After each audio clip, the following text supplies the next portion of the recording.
wape musawo sawe no temanyibwaku atera temanyidwa dde investor webale labo tujje mbwavu olese kulakulana oyigiriza okusoma abalimi obatumbudde atera olese eddagala emirimu nakyo kigaba eno sawo Uganda byekoze tebisingike yesawo bannange eno yesawo eno sawo Uganda yesawo bannange eno yesawo kyetwegatte eno yesawo lwanyisanga eno yesawo lwanyise ndwadde eno yesawo eno yesawo investor webale eno yesawo tuwadde emirimu eno yesawo oyigiriza okulima eno yesawo abalimi bannange eno yesawo sukulu fiiziro eno yesawo nazo zitaddewa byonna byonna mu sawo eno yesawo sawo Uganda eno yesawo sawo Uganda.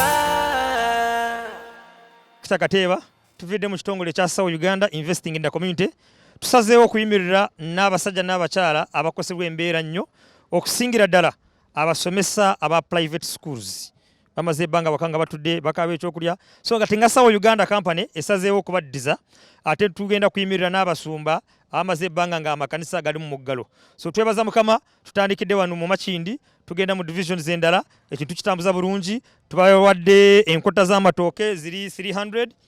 tubawadde kilo 10 za kawunga tubawadde kilo 5 z'ebijanjaalo tubawadde kuletisi bisatu eza soda aluda woyo ono soda bw'omunywa azimba omubiri nugulwanisa endwadde bano abakolola abalina ekifuba n'okulumizibwa omutwe then tubawadde nekibayita rosemary pure organic naye emikebe eri 3 then tubawa n'omuceeri ogwenkana kilo nga 5 n'amatooke mugalaba so twebaza Mukama tukikoze Mukama sobe okutuwa omukisa tutuyina nnyo kiri awo naye kubanga tulina omutima gw'okuddiza baganda baffe abazze nga batuwagira tulina abasomesa butuzze nga tuyigiriza ng'osobola kukolera awafunda osobola kulimira awafunda ate n'osigala ng'osomesa n'osobola kufunamu sente so tulinamu abasomesa abadde nga bamanyisawo Uganda babadde balina platform eyibaliko so kati twatandikideko nabo okwetolera ekibuga Kampala tuleese omumyu okubayigiriza ngu abasomesa okusomesa banga Mukama akwadde ekisa ky'okusomesa okusomesa sikigana kulunda obumyu kubanga omumyu obulundira wantu awafunda osobola kutandika n'omumyu 3 akamyu kazaala ku makya akawungezi kabeera n'olubuto atandise n'omumyu 3 kumala emyezi 6 ku 8 abeera ng'alina omumyu 10 Sawo Uganda buli kamyu ekagula emitwalo 3 ezo zibeera miliyoni 30 ng'ozikoze emyezi 8 ate ozikodde awafunda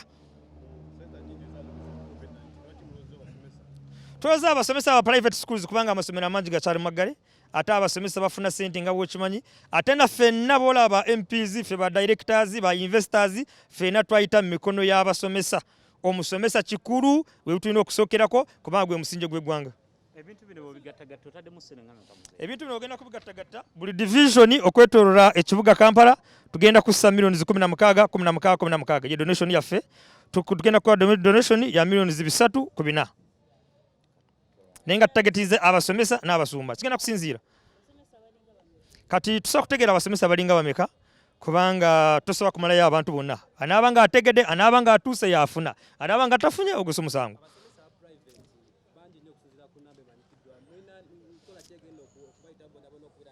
tutagetinze abakumpikumpi ne factory yaffe mu central bebutagetinze ab'omu kibuga kubanga ab'omu kyalo afazaali osanga omusomesa w'omukyalo asomesa mu kyalo naye ng'alina faamu y'ente balina olusuku lw'amatooke balina muwogo omuntu w'omukyalo tasobola kusula enjala naye omusomesa w'omu Kampala afuna emitwalo 5 6 7 ennyumba apangisa alinyako akabooda kati bebutagetinze bokka abali mu kibuga Sawo Uganda tuyigiriza abantu okulima rosemary nga bamala okulima rosemary fa bamugula tumukolamu air freshener tukolamu perfume tukolamu amajani ne soda butulese ate tuyigiriza abantu okulunda obumyu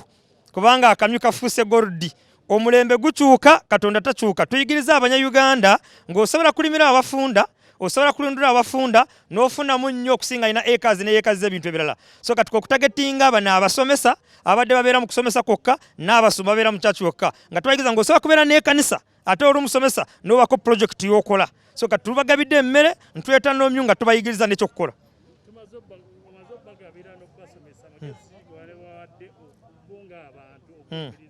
so kati abasomesa mbakubira omulanga mwegatte ku Sawo Uganda mulunda omyu mulime herbs and spices Sawo Uganda erina akatale k'omyu okwetoolera ensi yonna kubanga tukola mu sausages. Sawa Uganda ina akatale ka herbs and spices kubanga tuyina amawanga agatwetoolodde. Ensi bw'etyo bw'etambula. Kati alima afuna, agasseeko omutindo n'afuna, ate n'oyo atukozesa n'aganyirwamu. So kati bw'omulanga gukubira abasomesa bw'oba ng'osomesa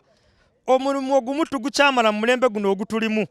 Kubanga iwe atambulira 2,000 kati otambulirako 5,000. So katuyigiriza abasomesa bw'oba ng'osomesa osobola kuba ng'olina nakafaamu k'obumyu, olina n'endimiro ya rosemero, mukyala owammwe eyo kyana mukaaka. So kyetuze kuyigiza n'abasomesa nga sobola kubayamba n'okubagasa n'okubataasa. Mukama bampeera omukisa ntambulire ne mukwano wange director naye asobola kubako kyayogera.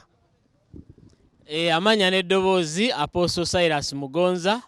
era nange nga nkola wamu ne Sawo Uganda nga tubagamba nti donation zino ze tukoze tetuyigiriza abantu kusabiriza wabula tuyigiriza abantu okukola ng'okola ekitono n'ojjamu kinene. Yo gye bayita Sawo Uganda Special Anointing Oil Uganda. Tugenda era tukubiriza buli mukulembeze yenna, oba oli mukulembeze wa muzikiti, oli mukulembeze wa kanisa, oli musomesa okuli ekibiina ky'abasomesa, jangu tusinkane Kyengera Buddo, tukole enteekateeka, tusinkane ekibiina kyammwe, tubasomese ate tubayambeko. Thank you. Tubadde nga tukikola, tubadde nga tubayambera nga tubawa lwakuba twali tetujja mu mawulire naye nga tumaze ekyo nga tuzze nga tukikola n'omuggalo nga tegunnaba kubeerawo. Ngu mu muggalo gwasooka lwaki twagaba emmere ate tuvuddeyo kati. Sawo Uganda emaze emyaka 16 buli lunaku tugaba emmere. Kubanga slogan yaffe egamba investing in the community.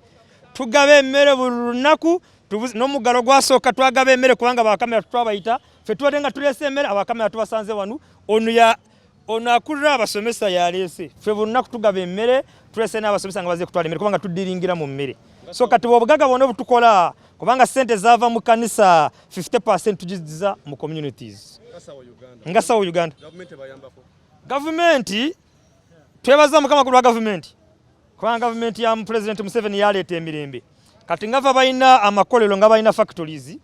tukola amajani abanyayuganda bebaganywa nkola soda abanyayuganda bebaganywa setaga government kubanga abagula ebintu byange nkola ebitabo abana amasomero bagula ebitabo. So setaga government customer ko bagakola kasita security weri kasita tulina emirembe sina kivuna na government wange bitambula soda wange bamunywa amajani gatambula nyine eduka Kongo nyine eduka Germany byonna mukorera wano mu Uganda ntubutwa musezi twetolode akasente nikayingira mu Uganda.